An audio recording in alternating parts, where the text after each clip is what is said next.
expenses. We'll talk about once you go to the expense, you'll find the expense category.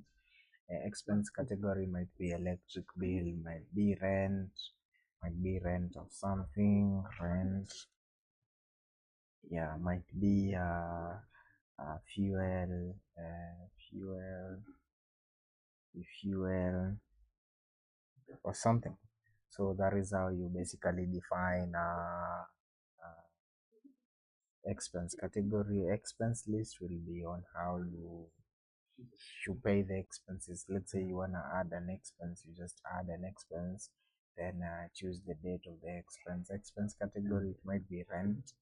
Then for shop warehouse one, maybe you pay 2,000, the rent, and which account is using to pay for the expense. Is it the sales account? Let's say the sales account.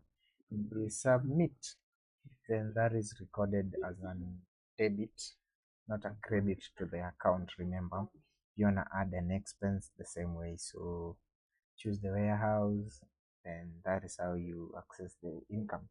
Income, we have the same income category. You might be getting income like foreign investment and everything.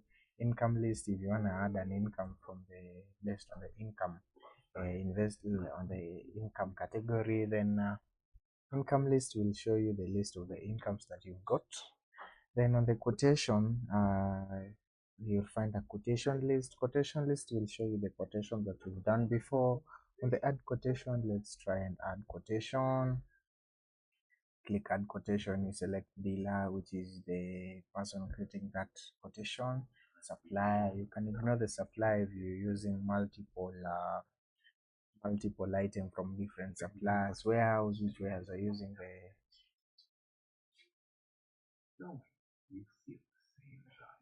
the warehouse, which warehouse are you selling from? You choose the customer with Leesify, then you do an Apple. Let's say when I sell a quotation of the Apple,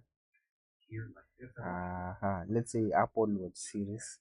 Then let's say you're also selling iPhone 11. Then we want to change this price. Let's say the client wants to sell at 350, we want to sell it at 300.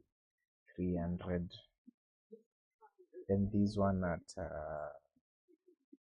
500, 550.